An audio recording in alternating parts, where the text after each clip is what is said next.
Hello and welcome to the Fuzzy Love Podcast, where we talk about the week's happenings in geek and pop culture. I'm your host, Scott. With me, as always, is my co-host and engineer. Say your name. Matt. Okay, I'm Matt. good job. Yay. All right, so today we're going to talk about Supergirl. Oh yeah, we're going to talk about that right away. Yeah, it's gonna be there's gonna be spoilers because we're gonna be talking about the premiere. So if you haven't seen it, go watch it and then come back and listen to this. Yeah, we're going to talk about that first because we're talking about that the longest, and the rest of it we don't want to try to cram our talk about Supergirl. Mm-hmm. So the news is just all itty bitty crap that we're gonna talk about a little bit about, and we'll also be talking about some of the all different Marvel, and possibly Agents of S.H.I.E.L.D. this week too. Yep, Because it was a very interesting episode. it was indeed. All right, so let's get into Supergirl. I wrote down a few questions. Okay. First, I want to ask what do we think worked with the show best?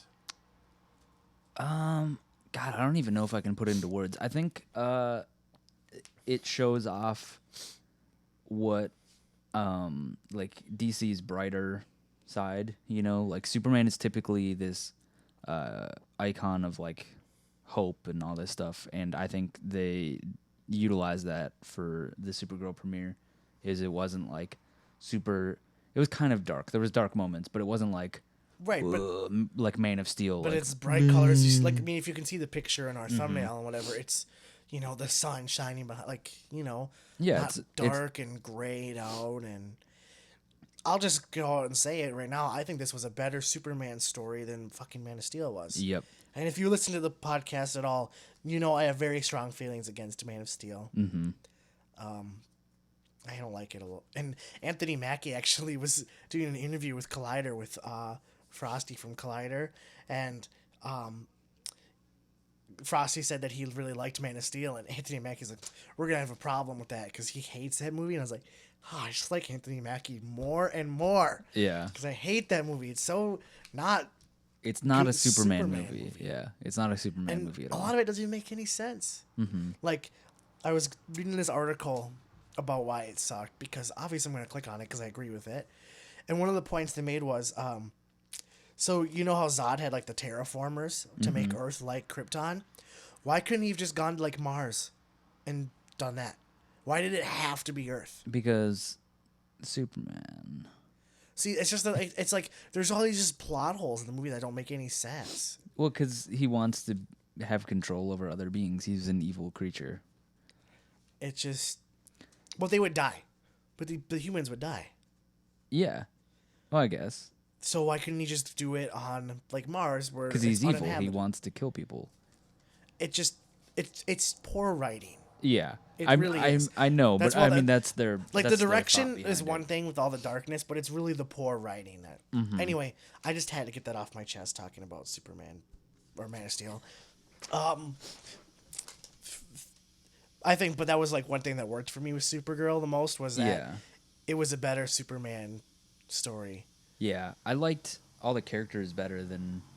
Or I liked all the characters in the show that they introduced. I thought some of the interaction was kind of cheesy and forced. Like, I'm not gonna remember his James Olsen. James Olsen. His character felt kind of, or his interaction with Supergirl felt kind of ultra cheesy. Trying to close the window when I can't reach. Yeah. Oh well. Yeah. I don't really know how he fits on the show yet, but I'm sure it'll work out. Mm-hmm. What are the other things? I really liked. I know they kind of hit you over the head with the female empowerment stuff in the episode, but I don't think that's necessarily a bad thing. Yeah. Some people need to be hit over the head with that kind of shit. I really like how the villain is her aunt, another woman of power, and how it focused. Superman was always about his father Jor-El, and this is talking about her mother, which I find is really interesting, and how her mother was the judge that put all these criminals away. Yeah. I also think it's kind of a weak reason for them to want to kill her. I think that was probably my biggest problem with the episode, and will probably end up being with the series, is their reason for wanting to kill her is that her mom put them away. That's Kind of dumb. that is an example of poor writing. Yeah. It's like they don't have real motivation. Yeah. I mean, maybe I that'll get- be maybe that's just like surface motivation. Like it'll get deeper as the season gets on. Like we'll learn Yeah. more stuff, and like that'll sort of like become more justified. You know what I mean? Like I would get it if her mom was still alive and this was like we can't directly get back at the mom, so we want to kill her daughter and make her suffer through the loss of her Right. daughter. But like otherwise, it doesn't really make sense. Yeah. The action, I thought some people were complaining about it online. I thought it was pretty good. Yeah, it was definitely the best action we've seen in live television. You see her like actually kick ass, and that's really cool. Yeah, besides from this episode or this season of Shield, I think Shield is picking or is like making leaps and bounds in terms of like the CG and the action. It looks a lot better this season than it has. I'd say. That part where she just like drops down and the semi hits her. Yeah. I loved it. I was watching. I was like, yeah, it's so cool. She's just like just mean mugging the semi and just. The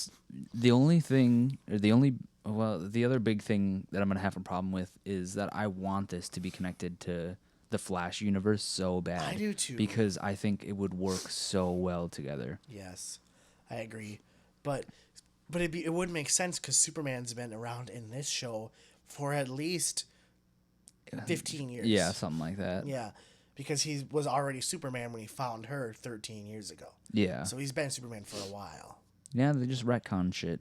Maybe after the Singularity event, time got all timey-wimey and Superman Or maybe existed she'll be from a before. different Earth. Could be, yeah. They always have that as like a total cop-out now.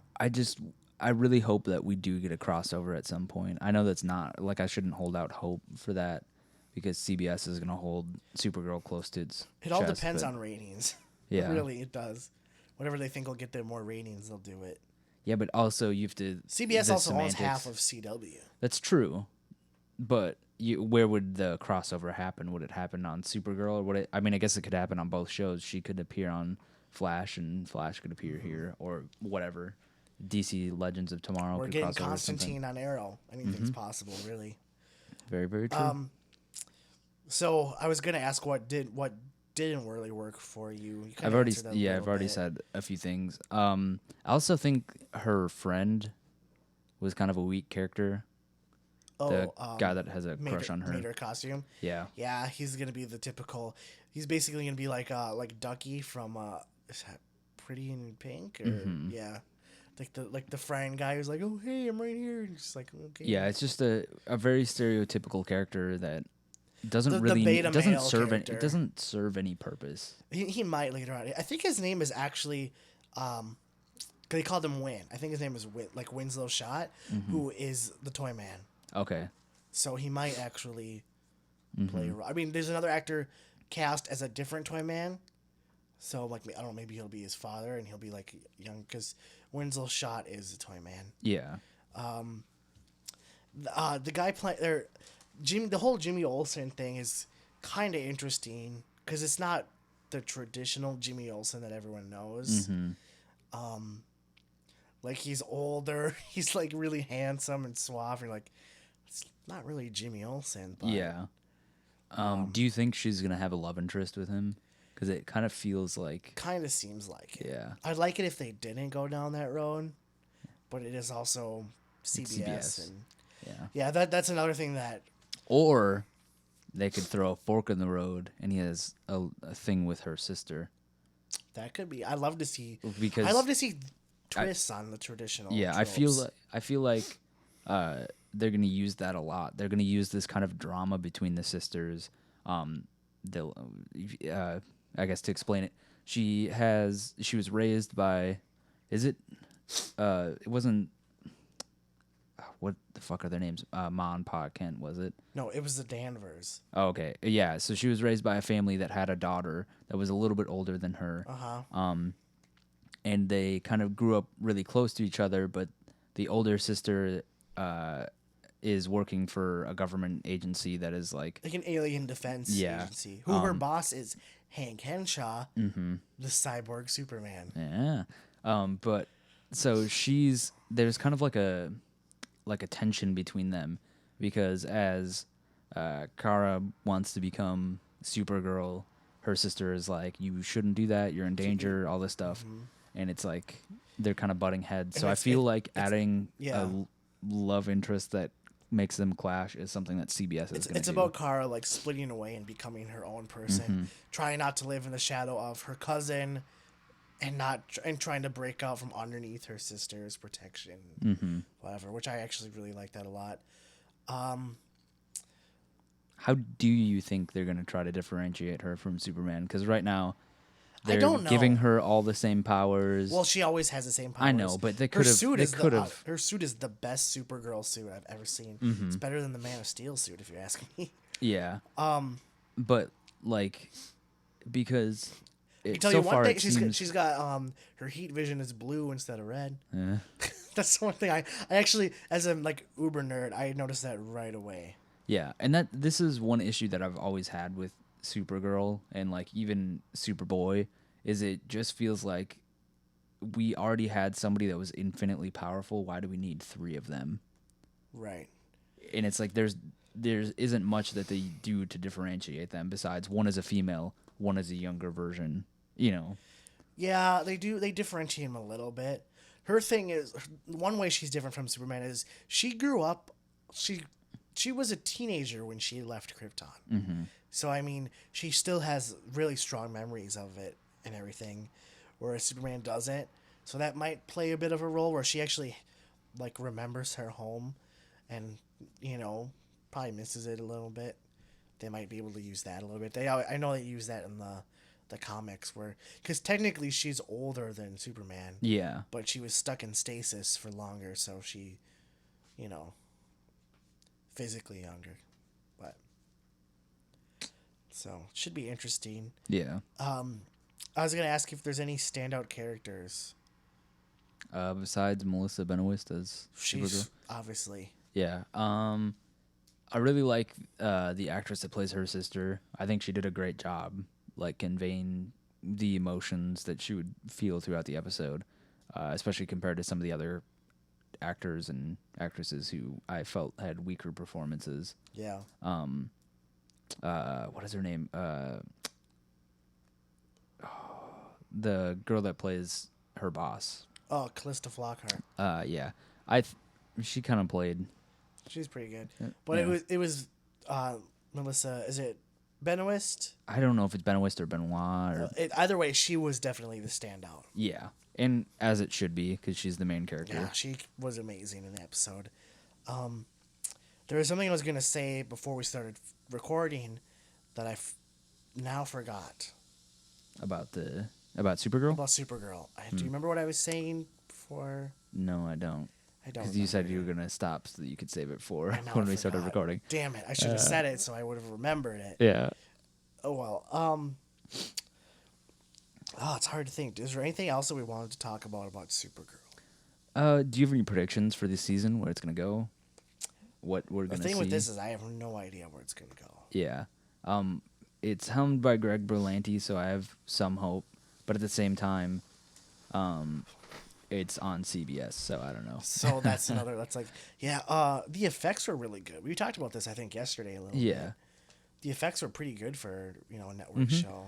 That actually makes me worry that the cost of the show is really high, and that if they don't get super great ratings, it was the highest rated premiere of all the fall premieres this year. So yeah, I'm not surprised by that because there's a lot of people like my mom wanted to watch it, and she doesn't watch any of the superhero shows.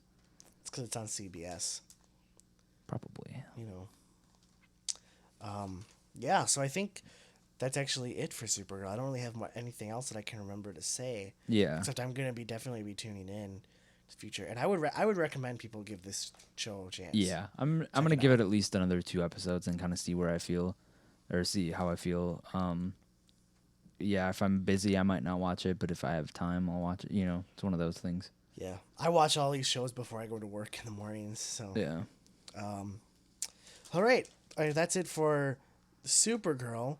Do you want to talk about the Suicide Squad covers? Sure, we can chat about them really quick. So Empire magazine released a bunch of covers featuring different characters from the Suicide Squad movie. It had Jared Leto's Joker, two different covers with that. One with Cara Delevingne as the Enchantress, Will Smith as Deadshot, and Margot Robbie as Harley Quinn. So, what did you think of these? You saw them all. You haven't seen the Deadshot one yet. I didn't see right? the Deadshot one. It looked pretty standard. He had like the cybernetic I was eye. gonna say all of them look how they've looked. Besides Joker, I thought looked even more obnoxious and less like the character that I want to see. Yeah, I know. He looked like he was in Buck Cherry or something like that. I mean, they said this is gonna be a way different Joker than we've seen before, and people are gonna remember him forever.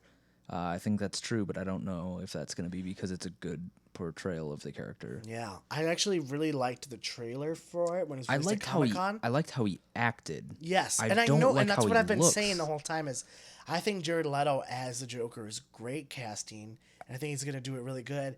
But the costume design is just god awful. Mm-hmm. Like they're going like the extremely psychotic Joker, and they're doing it like as the extremely flamboyantly comic book, like not I guess like even more flamboyant than the comic book ever got. Yeah, but at the same time he's like tattoos are just too on the nose. Like seriously damaged on his forehead. Like that's not something the Joker would do. Yeah. As a character. And like the teeth thing, I guess I kind of understand. I don't know why he needs like gold caps, because they're Silver. their idea. Are they silver? Yeah, it Okay. looks like he's got a grill. But But their idea is that he's been fighting Batman for years, and Batman is like basically knocked out all of his teeth. but It's that's like, it just seems yeah. dumb. It just seems like unnecessary. That because it's like they came with the costume and then decided they had to come with the backstory for the costume. You know. I thought Enchantress looks great.